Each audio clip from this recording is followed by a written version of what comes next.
Hello, good people. Welcome to Raw Vegan Rising. My name is Shane Sterling. In this video, we're going to talk about why raw vegans threaten the status quo.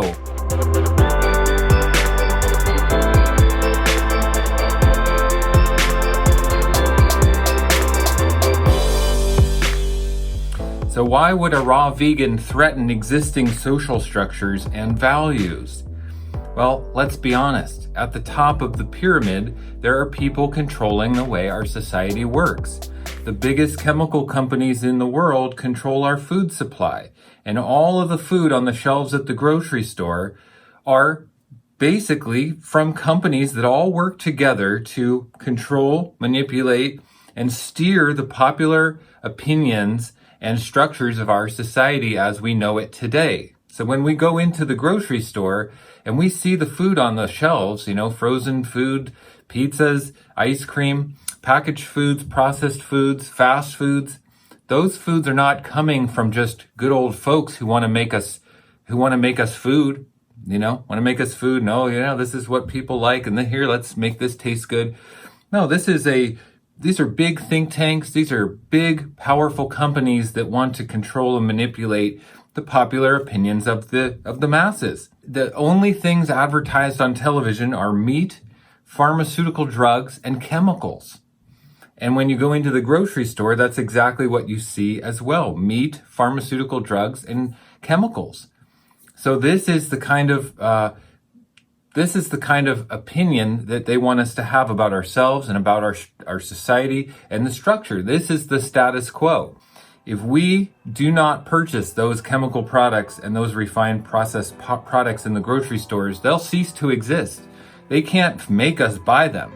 So we have to be educated enough to know what the right foods are and what to put in our body. And that is why a raw vegan lifestyle will change the status quo. It will change the very fabric of our civilization. It will change the ideas, the beliefs, how we pursue our future, how we see ourselves. It will actually change the way we treat animals, the way we treat others, the way we treat our future generations, the way we treat everything coming after us in our world. We'll create our world for our future, 7 generations ahead. So it's the biggest possible identity shift that we could imagine. And becoming raw vegan is truly an identity shift. People often ask me, how do you go out to restaurants?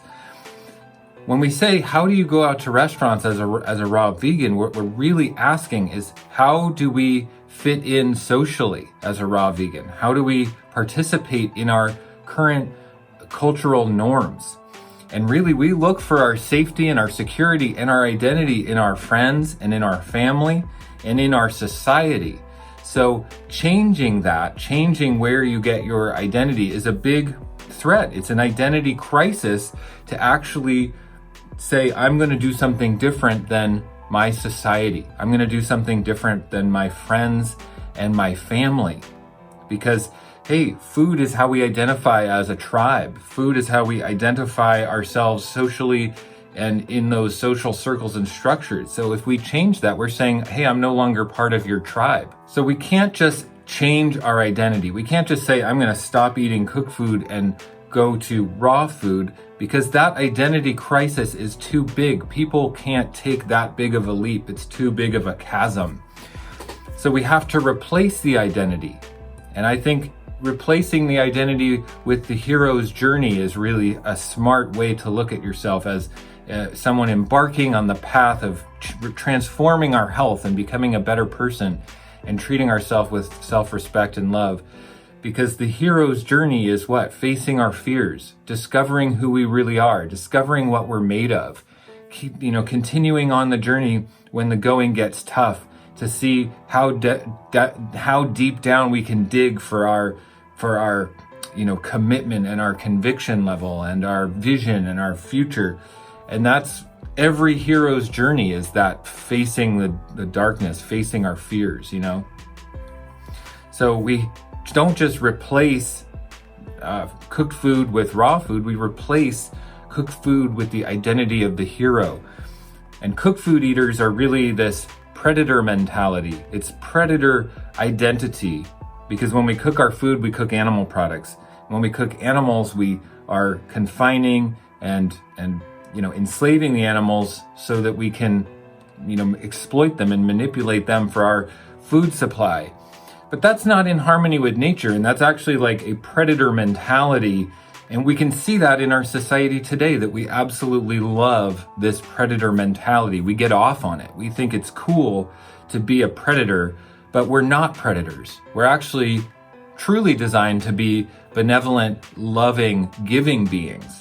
Our true purpose is actually to kind of give our highest connection to the divine and uplift everything around us. We don't know that in our society yet, but we will eventually know that, because that's where we're going. That's where we're evolving to. That's why raw vegans will change the status quo, because we will awaken. We will rise up to realize who we truly are, which is benevolent, giving, spiritual beings, not predators.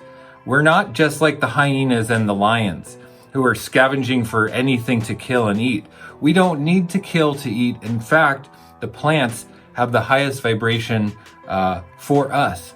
And until you give up the dense cooked foods and the cooked oils and the animal products, you don't realize it. You don't realize how much we can truly feel that connectedness in our hearts and in our physiology, in our cellular awareness and our cellular communication with everything around us. Detox is the same as emotional empowerment. When we detoxify our body, we're detoxifying our emotional confusion and detoxifying out all these false identities and these illusions that we've built up around us. Detoxification is like a shedding of the layers, shedding of illusions. And losing illusions makes us wiser than finding truths. So as the illusions shed away, our identity crisis unfolds. We don't know who we are. That's when we glom on to the hero identity. Leave the predator identity behind us. Leave these false ideas behind us, these false constructs of who we really are. Leave them behind. Let those layers shed off, and we realize that we're actually benevolent spiritual beings on a hero's journey to discover who we truly are and to thrive at the highest level and to do God's will. To do the will of the divine and to uplift all things around us. Then we're actually going to be able to thrive on this planet as a species. And as long as the other species aren't thriving, we're not going to thrive either. We have to create complete thriving conditions and abundance for all life on Earth if we want to as well. That's why it's a win-win-win. When we consciously create our reality, we change the status quo. We can change the status quo to anything we want. We can be the highest vibrating civilization planet Earth has ever known. We can spiritually awaken. We can ascend this struggle and darkness that we're finding ourselves in now and become the highest vibrating culture that we've ever known. Don't you want that? I do. That's what I want. Becoming a raw vegan threatens the crappy status quo that we're currently experiencing. It takes the power away from these people that make chemical foods and line the grocery store shelves with it for us to buy, and running those fast food stores on every corner across America. It takes the power away from them. It pulls the rug right out from under them. Takes the power back, gives it back to us, who really deserves it, empowering our mind and our body with raw food, empowering our future with raw food. It's not just vegan. The next step is raw vegan, because it's raw food. And not every single person has to be a raw vegan, but we got to eat more raw foods to empower who we truly are. A client of mine told me this incredible story. She's been detoxing. We're doing a juice fast together. I'm helping her get through a 40-day juice fast, and it's probably about, day 25 or day 30. And she tells me that she starts having these cravings for tuna fish. She hasn't eaten tuna fish or any fish in years. She's been vegan for years. But she's having these cravings for tuna fish, and she told me that she used to make tuna fish with her mom when she was a little girl.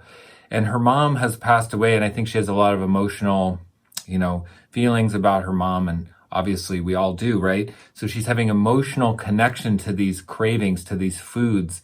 And even though she hasn't eaten them in years, these memories are coming up as she's detoxing. These emotional connection feelings, the emotional identity feelings are coming up as she's detoxing.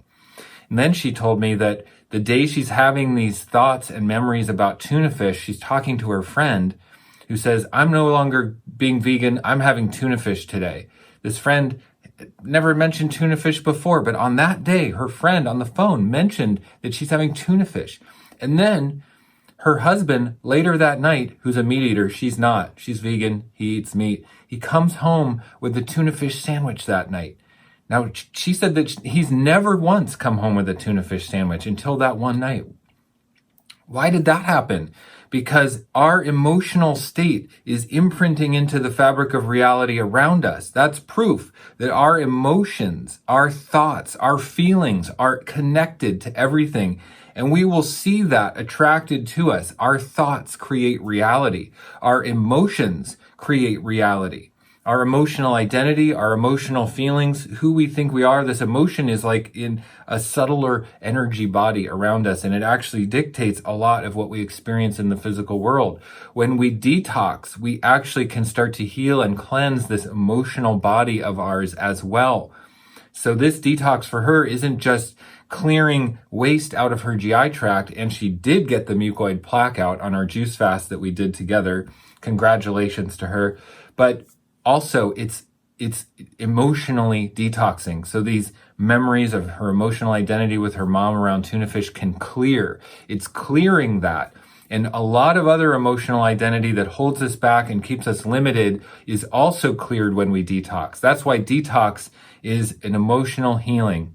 That's why detox is the way that we become status quo breakers. That's the way that we change the structures of our society, when we can rise up out of the limitations, when we can empower ourselves through cleansing, through detoxification, through raw living foods that empower our cells, literally empower our DNA and our genetics.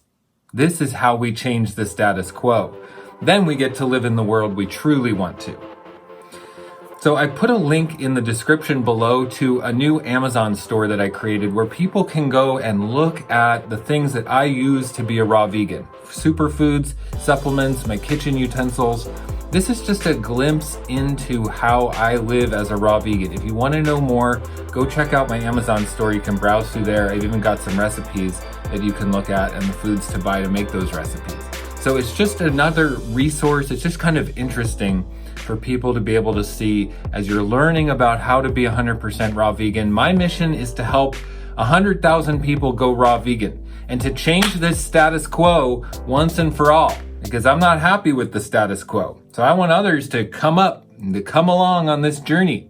You know, it's fantastic. Healing our bodies with fruit, healing our frequency with raw foods, healing our future with raw foods. If you want to know more, follow me on Instagram. I like Instagram, I'm active on there. And also my Facebook page is pretty awesome. I put a lot of great content on there. Thank you so much for being on this video with me. I appreciate it very much. And subscribe to Raw Vegan Rising so you can come along on this journey and learn more about how to be a raw vegan. Thank you so much. Give it a thumbs up, leave a comment, and I will see you in the next one.